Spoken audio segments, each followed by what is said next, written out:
அனைவருக்கும் வணக்கம். ஒரு ஜாதகத்தில் மருத்துவ படிப்பு யார் படிக்கலாம்? மருத்துவத்துக்கு காரகன் பார்த்திங்கன்னா சூரியனும் செவ்வாயும். செவ்வாய் ரொம்ப ஸ்ட்ராங்காக இருக்கணும். அப்படின்னா ஆட்சி, உச்சம், நீசம் அடைஞ்சு கூட இருக்கலாம். அந்த செவ்வாய் மேசத்தை பார்க்கணும், இல்லை கடகத்தை பார்க்கணும், இல்லைனா விருச்சகத்தை பார்க்கணும். இந்த 3 இடத்துல ஏதாவது ஒரு இடத்த செவ்வாய் இருக்கணும், இல்லைனா செவ்வாய் பார்க்கணும். சிம்மத்தில் செவ்வாய் இருந்தாலும் அவங்களுக்கு கண்டிப்பாக மருத்துவத்தில் ஆர்வம் இருக்கும், படிக்க முடியும்.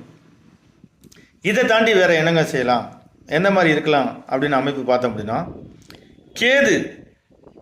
கேதுவோட கர்ம பதிவு கொண்ட நட்சத்திரங்கள்னு சில இருக்குது. அதில்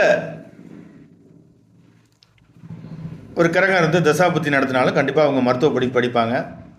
கேது இல்லைனா சுக்கிரன், இந்த 2 நட்சத்திரத்தில் ஏதாவது கிரகங்கள் இருந்து தசாபுத்தி நடத்தினாலும் கண்டிப்பாக அவங்களுக்கு மருத்துவ படிப்பு உண்டு. கேதுவோட நட்சத்திரம், சுக்கிரனோட நட்சத்திரம், இந்த நட்சத்திரத்தில் கிரகங்கள் இல்லாமல் அவங்க மருத்துவ படிப்பு படிக்கிறதில்ல. கேதுவோட நட்சத்திரம்னா அஸ்வினி, மகம், மூலம். சுக்கிரனோட நட்சத்திரம்னா பரணி, பூரம், பூராடம். இதில் ஏதாவது ஒரு கிரகம் நிற்கணும். இதில் ஒரு கிரகம் நின்று கேதுவோ சுக்கிரனோ 2, 6, 10 தொடர்பு கொண்டுச்சு அப்படின்னா கண்டிப்பாக அவங்களுக்கு மருத்துவ படிப்பு உண்டு. அதில் நிற்கக்கூடிய கிரகம் தசாபுத்தி நடத்தணும்.